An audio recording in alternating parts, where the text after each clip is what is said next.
destined to be loved and hated and vilified and probably, Larry, banned in Canada. Yes. We'll see about that. We're not going to take it lying down, I'll tell you that.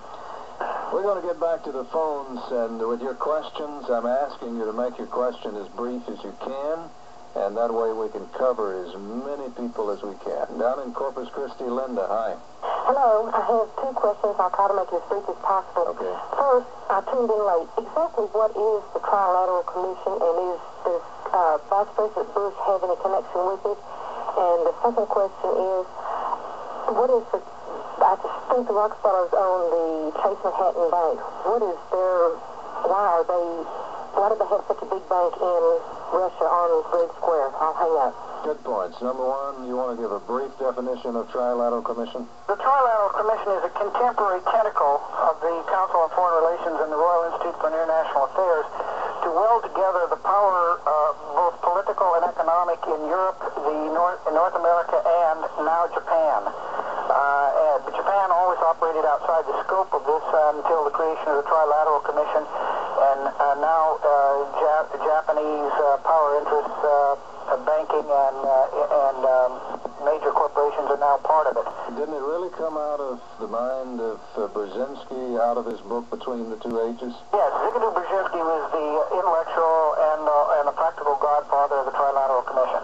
And Rockefeller got behind him and formed it. Yes, David Rockefeller. Zygmunt Brzezinski had been personal advisor to David Rockefeller for some time, and it was Zygmunt Brzezinski's creation that David Rockefeller took the lead on forming and served and still serves as the chairman of the Trilateral Commission. All right, every time we talk about anything like this, Rockefeller, Chase Manhattan Bank, and so on, comes up, and Chapter 6, and none dare call it Conspiracy, is entitled The Rockefellers and the Reds. Tell us about the Rockefellers. Well, the Rockefellers have been involved in the financing and the promotion of state socialism for years and years, going clear back to the creation of the Standard Oil Company. The godfather there, the intellectual godfather to John D. Rockefeller and later John D. Rockefeller Jr., was a Princeton academician, brilliant guy by the name of Ivy Lee. And Ivy Lee, along with Edward Mandell House, whom I mentioned earlier, were the intellectual elitists who brought the Rockefellers into the consortium of power.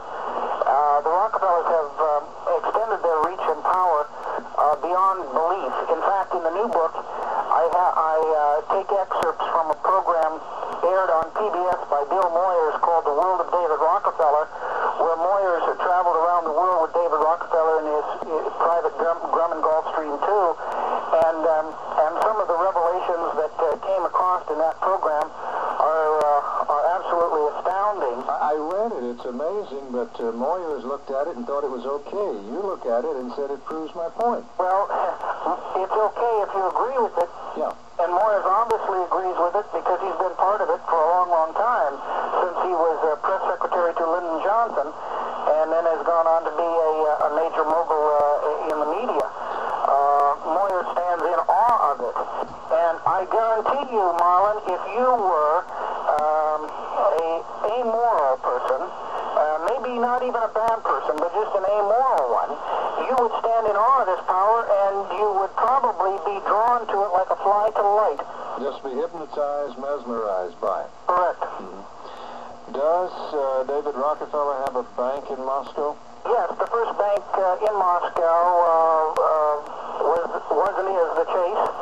The Chase acts as a major force for financing Soviet trade, and major corporate entities work through the Chase.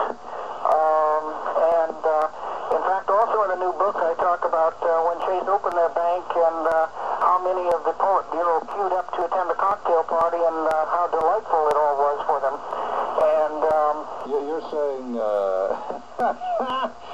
in theory, the Ruskies that run Moscow and the Kremlin stand up in front of everybody and say, we hate the capitalist guts, but they love to drink their wine and their Coca-Cola and sit down with them and plot? Well, they certainly do. In fact, I'll take it one step further. I without the affirmation of such entities as the Council on Foreign Relations and the Roundtable Group, you could not become First Secretary in the Soviet Union. Why are you not sued and thrown in jail for statements like that? Because it's the truth. That's what you're saying. You're almost calling people traitors.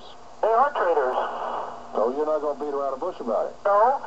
I think that what we're dealing with here, if you call the traditional definition of treason is providing aid and comfort to the enemy. Okay. And if the tens of thousands of lives that have been lost in Korea and Vietnam, the millions of lives that have been sacrificed by unsuspecting people in various parts of the world, the hundreds of billions of dollars that have been poured out of the American taxpayers' pockets to support all this skullduggery, if that is a treason, then the word has no meaning.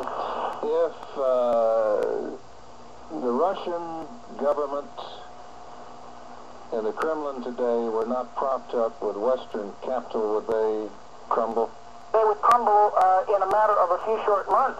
Now, why? Okay, you talk about these things, and you talk about a corporation, and at that moment, businessmen leave you. They say that is capital. It is not socialism. And how in the world, in any convoluted thinking at all, could there maintain in the mind of a capitalist the idea of socialism? Because the businessman who would make that statement does not understand the definition of socialism. He's still attributing socialism as a movement of baggy pants Russians and downtrodden masses. Socialism is something entirely different than what the average American, including your average American businessman, has come to believe. Mm-hmm. He does not understand the definition, or if he does understand the definition, he doesn't understand its practical application. Let's go to Decatur, Alabama. Jennifer, hi. Yes. Earlier he mentioned something about getting our children out of public schools. And I was wondering if he had any alternatives to what we could do with our children. And if the attack on Christian schools and homeschooling is part of the plan. And how does this plan fit into prophecy in the Bible? Thank you, Jennifer. That's a load. Can you handle it? Well, first of all, I don't hold myself out as an authority on biblical prophecy, so let me defer that to somebody who is. All right. As it relates to what you can do, you can get your kids out of the public schools and put them in a private school. People say, well, I can't afford it. The answer is you cannot afford not to do it. Because if you leave your children in the public school system, let me tell you, the best that can happen is that they'll come out uneducated. That's the best case. The worst case is they'll come out uneducated and have the morals of an alley cat. So there is no alternative. You have to put your children in private schools, and you have to be involved in the school system itself. I mean, it isn't just a matter of turning your responsibility over, even if it's to a private institution. Parents too long have taken an attitude of almost benign neglect as it relates to their children's education. That can no longer be the case. Her question is the attempt to destroy the Christian education system and the private system a part of the problem. Indeed it is. Let me take a break. My guest is Larry Abraham, and you're listening to it on Points of View. His book is entitled Call It Conspiracy. He is co-author with Gary Allen of another book entitled None Dare Call It Conspiracy. It sold about 5 million copies, and this new book, a hardback, I think is destined to do real well. We'll be right back. Of Larry Abraham's new book, Call It Conspiracy, please write to me.